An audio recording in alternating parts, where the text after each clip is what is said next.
Well, good evening, everyone. It's great to be with you all, and I am thankful to be a part of this panel and this night to address some of these very important issues. Now, I have been in a number of town halls in Baltimore over my lifelong journey in this city, like many of you. And what I've learned in my time of attending town halls is that there is just as much brilliance and genius in the crowd as there is on the stage. One of the challenges that we have sometimes, though, is we focus so much on the stage that you miss that genius sitting right next to you. So can you take 2 seconds and tell your neighbor your name, introduce yourself, just connect with somebody, because it's likely that you don't even know who you're sitting next to. Take 2 seconds. Shake a hand. Give a smile. Heber Brown. Heber Brown. Just like your father.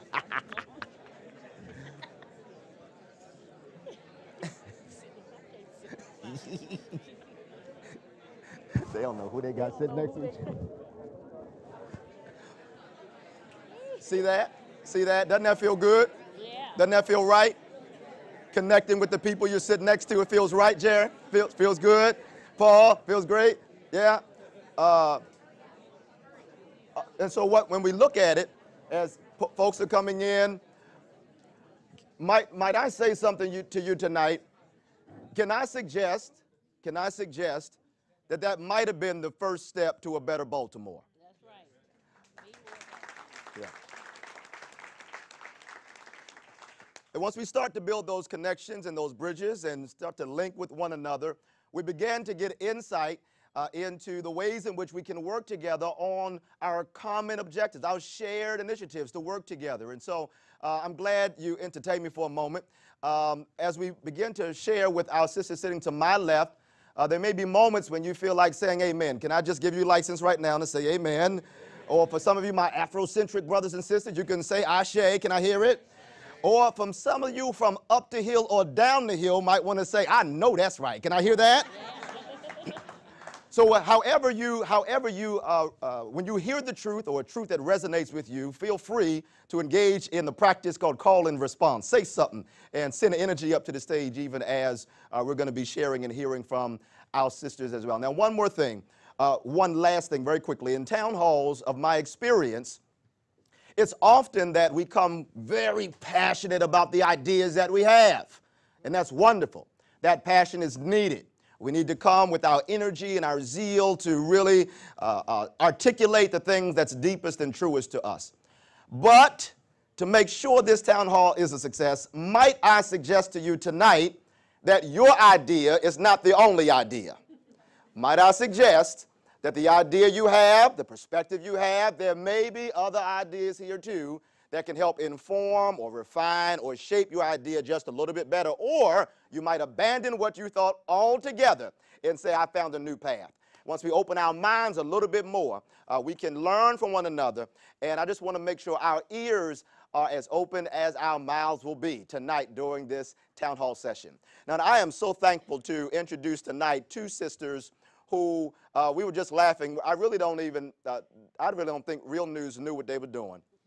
But I really don't, because these two women sitting to my left are a part of a phenomenal organization called Mothers of Murdered Sons and Daughters. You've heard them on the radio, you've seen them in the community, and they have been really champions, helping to prick the conscience of a society that all too often has become comfortable with the consistent slaughtering of our young sisters and brothers in this city and even in the state. Let me introduce to you Mildred Sammy, a member of Mothers of Murdered Sons and Daughters of Maryland, an organization whose mission is to provide moral and emotional support to the families of young people who are victims of murder and to help create a safer community. Can you put your hands together for Mildred Sammy? And it is my joy and pleasure. This is a little-known Black history fact that the lady sitting right next to me is one of the surrogate mothers of the village of which I grew up in, Miss Daphne Alston. I'm not playing. I'm talking about one of the mothers who would pinch my cheeks or grab my ears and help to rear and raise me. And I'm just delighted that she's here tonight. She has so much personality and zeal and love.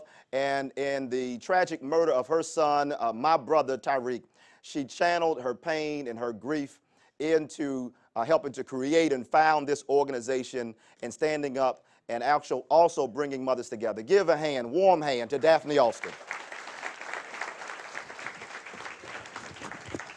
Now, let me start with you, Miss Daphne Alston. Let me start with you. And I gave a brief snippet about mothers of murdered sons and daughters. But for those who are completely ignorant to the organization, give us the brief intro to the organization. Well, the organization got started, like he would say, my son was murdered. It'll be 6 years, July the 13th this year, in Harford County, Maryland. And such a tragic event, such a life-changing event. He left the house about 10:30, and I got a phone call about 11:30 saying he was shot in the head. And just such a life-changing experience that I knew that because of the type woman I was and what I stood for, and I believed in community, I always helped in my community, volunteered. I said, Lord, this has to be something that you have taken my son's life and you want me to do with it. So this is when I decided to get with Miss Mildred Sam, and we opened up the Mothers of Murdered Sons. And first it was Mothers of Murdered Sons. Now we've added daughters because we're losing a lot of female also to this senseless act of violence.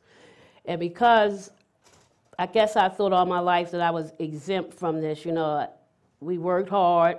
I didn't have drugs or drinking or smoking around my kids. I took them to church regularly.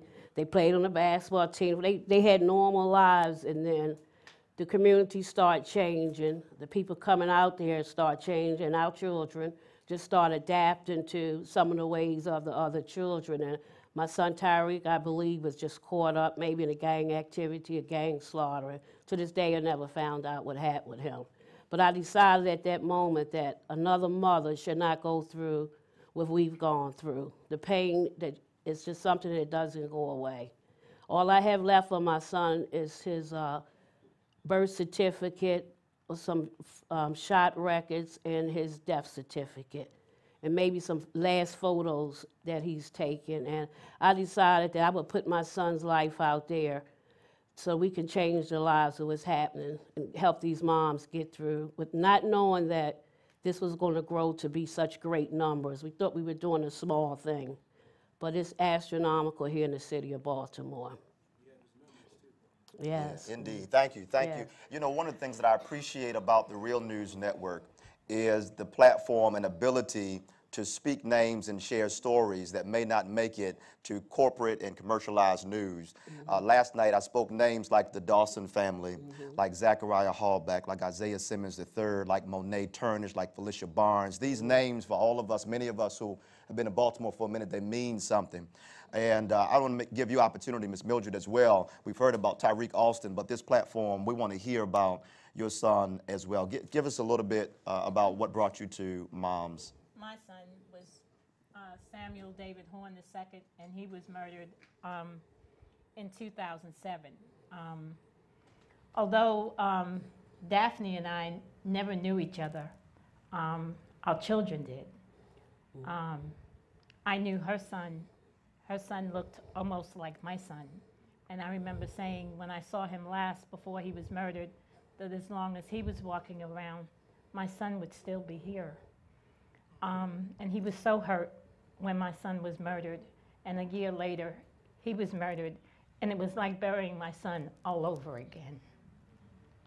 I ran to Daphne to comfort her, to console her, and to help her through this pain, although I was still going through it. We're still going through it.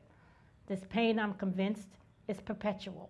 It's not like burying your mother after she's been alive for so long and she's ill. I buried my mother, and of course I was an only child, and that hurt deeply, but not as much as burying my son. And we're out there trying to stop the violence, to stop a parent from having to suffer this loss, because it is so deep and so perpetual. And that's why we started Mothers of Murdered Sons. And we need to all come together to end this violence. I mean, we see this violence going on all over the place. Aurora, Colorado, Newtown, Ohio, everywhere. We've got to get back to the time when a village raised a child. We've got to get back to the time when we were our brother's keepers. We've got to all come together, be together, live together, fight together to end violence in America.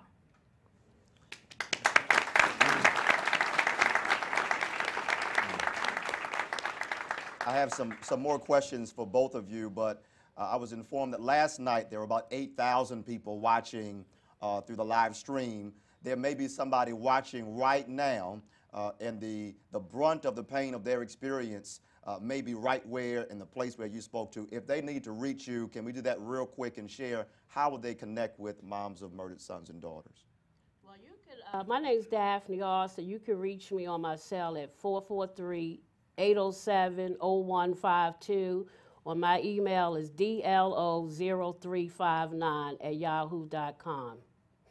Mine is Mildred Sammy. My telephone number is 443-616-5159. My email is mimisammy1823@aol.com. But you can also reach us on our website, www.mothersofmurdered-daughtersofmd.com. We are also on Facebook as Moms of MD, MOMS of MD.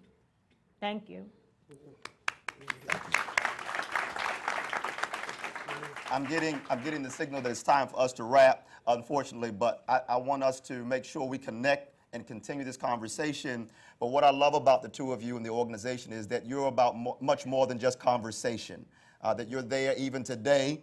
The Million Moms March. United March was the today. Moms United March was today up and down North Avenue, and Aunt Daph was in the crowd in the number. So 1.5 miles. Yeah, we're glad she's sitting down, but it's only, it is a testament to their commitment to this issue. I want to encourage you, if I had more time, I would ask you the question about how do we get people to change their mindset so that this does not have to happen to them before they care about it as deeply as you care about it. But maybe in another setting with an opportunity to talk about that.